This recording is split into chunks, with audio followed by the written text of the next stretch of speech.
السلام علیکم میرے پیارے دوستو، میرا نام AQ ہے اور آج جو میں واقعہ بیان کرنے جا رہی ہوں وہ ہے رزق تو اللہ دیتا ہے۔ لیکن آگے بڑھنے سے پہلے اردو سٹوری اسپون کے ساتھ جڑ جائیے، کیونکہ یہاں میں آپ کو سناؤں گی ہر روز مزے کی کہانیاں۔ تو چلیے شروع کرتے ہیں۔ ایک درویش ایک جنگل میں سفر کر رہا تھا۔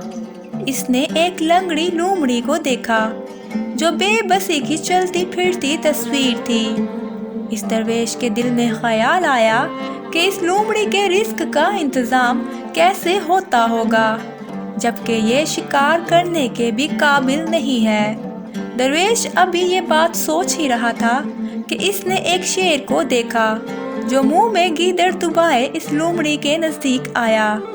اس نے گیدڑ کے گوشت کا کچھ حصہ کھایا اور باقی وہیں چھوڑ کر چلا گیا۔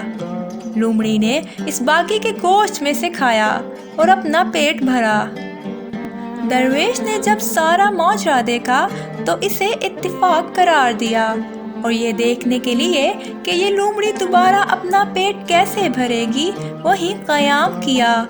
اگلے روز بھی وہی شیر منہ میں گیدڑ دبائے اس جگہ آیا اور اس نے کچھ گوشت کھانے کے بعد باقی ویسے ہی چھوڑ دیا۔ لومڑی نے وہ باقی گوشت کھا لیا اور اپنا پیٹ بھر لیا۔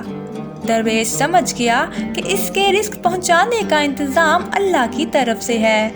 اس نے دل میں فیصلہ کر لیا کہ میں بھی اب اپنے رزق کے لیے کوئی جستجو نہیں کروں گا۔ میرا رزق اللہ تعالیٰ مجھے خود پہنچا دے گا، جس طرح لنگڑی لومڑی کو شیر کے ذریعے رزق پہنچا رہا ہے۔ درویش یہ فیصلہ کرنے کے بعد ایک جگہ جا کر اطمینان سے بیٹھ گیا۔ اسے یقین تھا کہ اس کا رزق بھی اسے پہنچ جائے گا، مگر کئی دن گزر گئے۔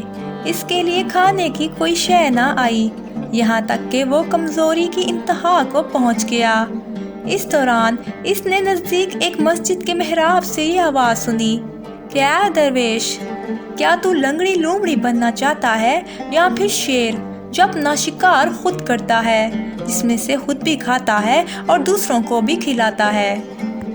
تو دوستو، آپ نے اس واقعے سے کیا سیکھا یہ آپ مجھے بتائیں گے، اور اگر میں بیان کروں تو میں نے اس سے یہ سیکھا کہ بے شک رزق پہنچانے کا انتظام اللہ تعالیٰ کی طرف سے ہے، مگر اس کا یہ مطلب نہیں کہ انسان اچھا بھلا ہونے کے باوجود اپنے ہاتھ پاؤں رکھ کر بیٹھ جائے اس سوچ کے ساتھ کہ اللہ تعالیٰ اسے بیٹھے بٹھائے رزق پہنچائے گا، بلکہ اس کے لیے اس کو آرزو کرنا ہوگی، محنت کرنا ہوگی اور پھر اللہ تعالیٰ سے امید لگانا ہوگی کہ وہ اس کو رزق عطا کرے گا۔